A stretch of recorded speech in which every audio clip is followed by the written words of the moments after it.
आज सबसे पहले तो जैसा हम जानते हैं कि हिंदी पत्रकारिता दिवस है, तो इस हिंदी पत्रकारिता दिवस के ऊपर आपको बहुत बहुत बधाई और शुभकामना देता हूँ।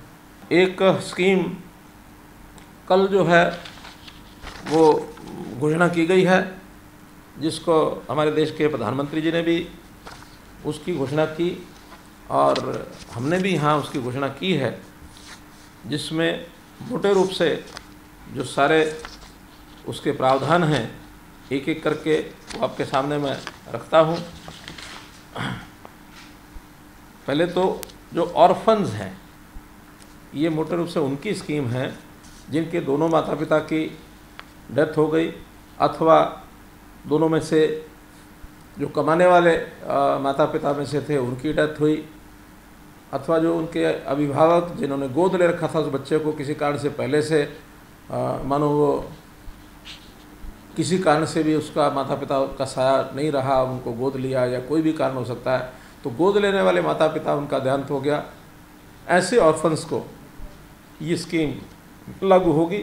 इसमें कुछ चीज़ें केंद्र की ओर से प्रायोजित की जाएंगी, कुछ प्रदेश की ओर से की जाएंगी, तो जो कुल मिलाकर टोटल स्कीम उसकी बनी है उसमें ऐसे बच्चे 18 वर्ष से कम आयु के जो किसी भी अपने एक्सटेंडेड फैमिली जिसको कहते हैं विस्तारित परिवार, यानी माता पिता ना होने के बाद भी बाकी जो उनको संभाल करने वाले हैं उनके साथ अगर वो बच्चा रहता है तो 2500 रुपया महीना उसको आर्थिक सहायता दी जाएगी और 18 वर्ष तक ये सहायता चलेगी। और वो बच्चा विद्यार्थी काल जब उसका रहेगा तो उस विद्यार्थी काल में 12,000 रुपया साल का ये अन्य खर्चों के लिए ये उनको उपलब्ध कराया जाएगा। साथ ही इन बच्चों का 18 वर्ष की आयु तक health insurance Ayushman Bharat scheme में ये किया जाएगा। 5 लाख रुपए के ये एंटाइटल्ड होंगे और इसका जो प्रीमियम है वो सरकार देगी। जो आयुष्मान भारत के स्कीम के अंतर्गत जो बच्चे इनका प्रीमियम ये प्रधानमंत्री केयर्स फंड उसमें से दिया जाएगा। जो बच्चे छोटे हैं, परिवार में उनकी देखभाल करने वाला कोई नहीं है, तो ऐसे बच्चों को संस्थागत उनकी देखभाल की जाएगी। बाल देखभाल संस्थान, चाइल्ड केयर इंस्टीट्यूशन CCIs, उनके अंदर रखा जाएगा। हरियाणा में 59 बाल सेवा संस्थान हैं, तो इन बच्चों को वहाँ 18 वर्ष तक इनका सारा खर्च वहीं वहन किया जाएगा, इनकी पढ़ाई की व्यवस्था भी की जाएगी।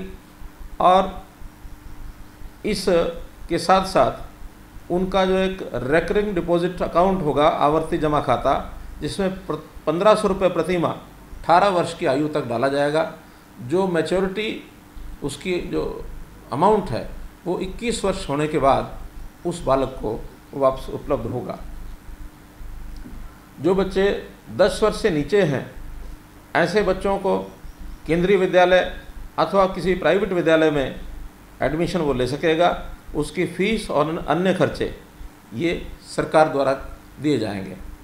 सरकारी स्कूलों में तो सारे खर्चे वो सरकार ही देती है, उसमें उसको कोई कठिनाई नहीं है। 11 से 18 वर्ष के बच्चों को सैनिक स्कूल अथवा नवोदय स्कूल इनमें एडमिशन लेने की छूट होगी।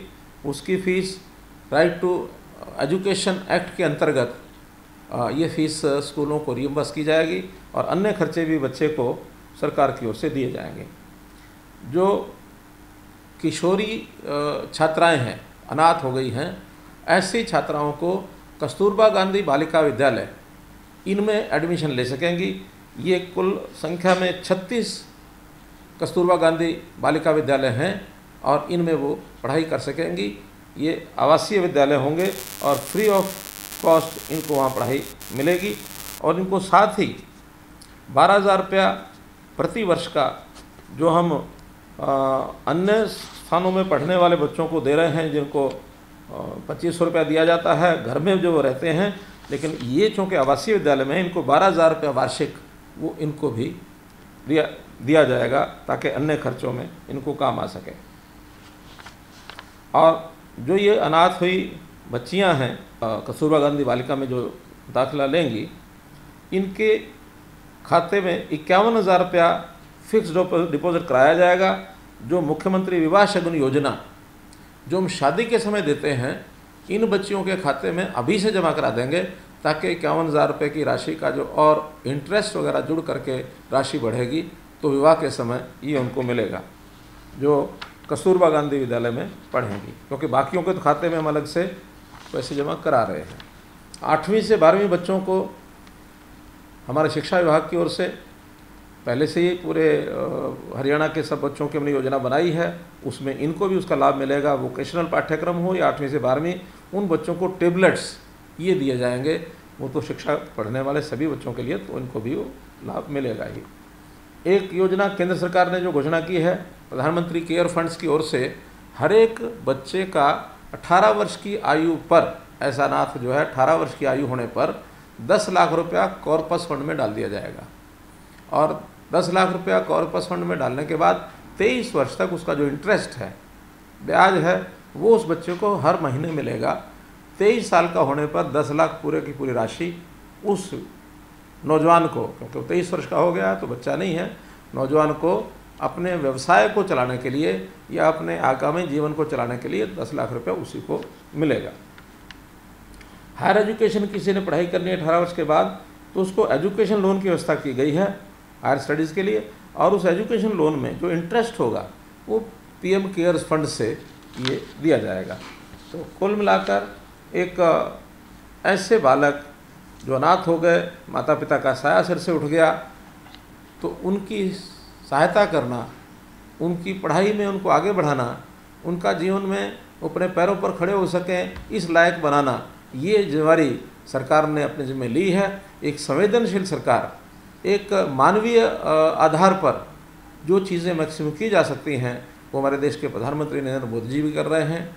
हम लोग हरियाणा सरकार में भी जो ज़्यादा संभव है उसको हम कर रहे हैं।